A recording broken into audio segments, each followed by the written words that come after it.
Chest day, how to get a big chest. In this video I will show you guys all my workout, my chest workout. I'll explain the exercise. Let's go, let's get big. Pre-exhaustion, I always love starting my chest with pre-exhaustion technique like a pec deck fly machine, alright? Very important. If your goal is getting bigger muscles, it's not about benching heavy on the bench, but rather getting your muscle to failure the most efficient way. And this is why I love doing pec deck fly. It helps me turn on my chest, get blood in the area, help me prepare my chest for my bench press so I can feel my chest better when I'm benching, warm up the area, lower the risk of injury, better mind muscle connection, and then I'll need less weight because my chest is already pre-fatigued, so I don't need to throw around the 2 plates and going super heavy, or even more if you're someone that would bench normally 3 plates, but now you can get the job done with less weight more efficiently, alright, because you're pre-exhausted. And this is why I love starting my workout with machine pec deck fly. I'll do 4 sets, 12 to 15 reps, and you see I don't go for a crazy stretch because you don't want to go for a crazy stretch. It's BS. The people that go for a crazy stretch, the first exercise, your tendons are not ready, your chest is not ready, and this is how you get injured. I've seen it with my own eyes, and this is why I don't go full range of motion, but I do full range of tension.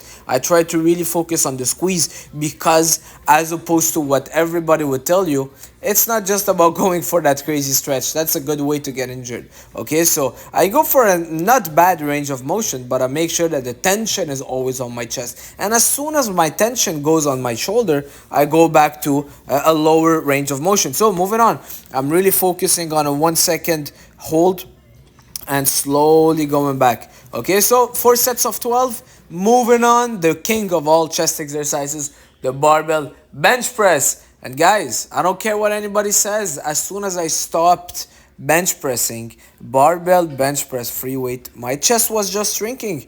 All right, and even if I was going on failure on the machine press, it doesn't matter. For me, if you're a natural, you need those big compound lifts. All right, you don't need to do them all, but choose the ones that work for you and stick to them, and stop listening to what this guy says or what the other guy says. Try it on yourself. For me, the bench press is the best exercise for the chest, and this is why I did 5 sets. And you see, there's no crazy weight.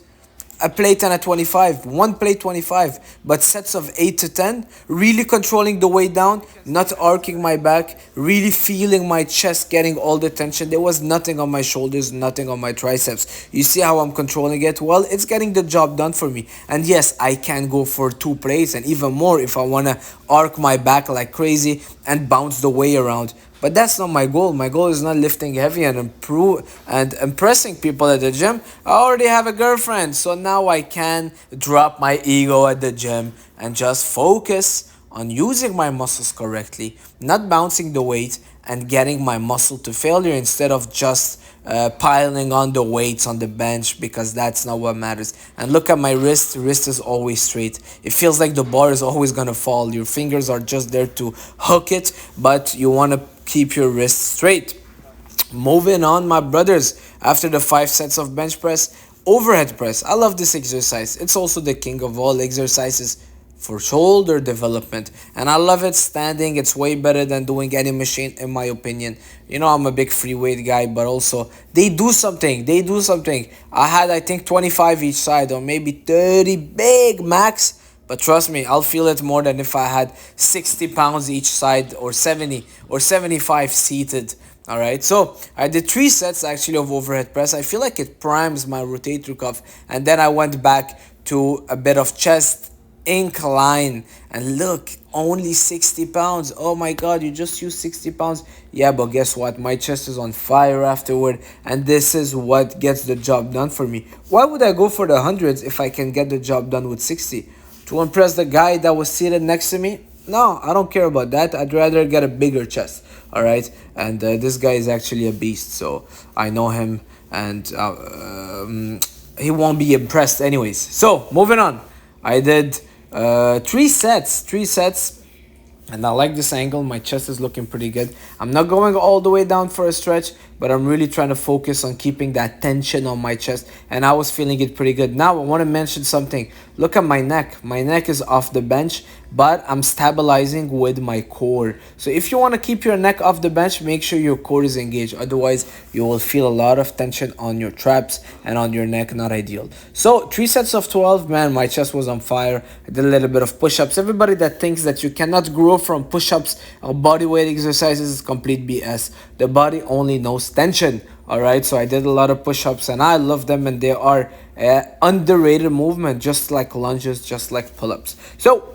then I went on this hammer strength machine. I did 3 sets of 10 to 12 and I was feeling it pretty well. And I can say finally after years, I'm able to know what number of the seat I should be using.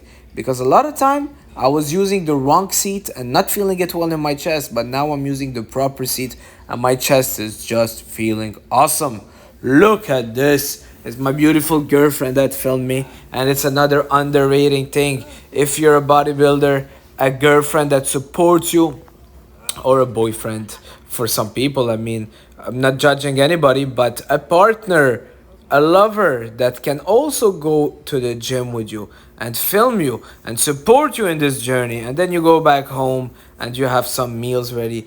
This is what makes things even easier. You want someone that supports you in your journey, and she was filming all my workouts, so I had to give her a few kisses here and there.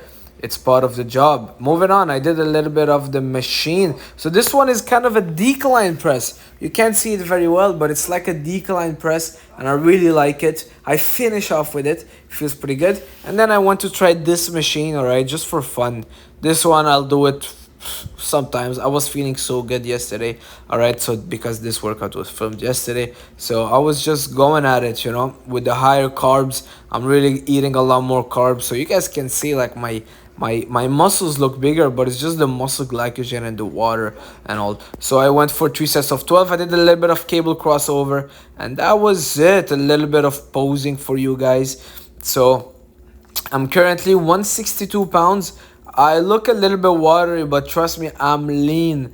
I'm just a little bit watery, and I don't like that look. And because why I'm watery? Because I was flat for too long. So don't think if you go flat or you go low carb, it's gonna benefit you getting shredded. No, if anything, it's gonna hurt your progress. I'm back on the carbs, high carbs, baby, and watch me grow, watch me look better, fill up the muscles, but also my skin is gonna be tighter on my muscles because of the high carbs. Carbs are life. Thank you for subscribing.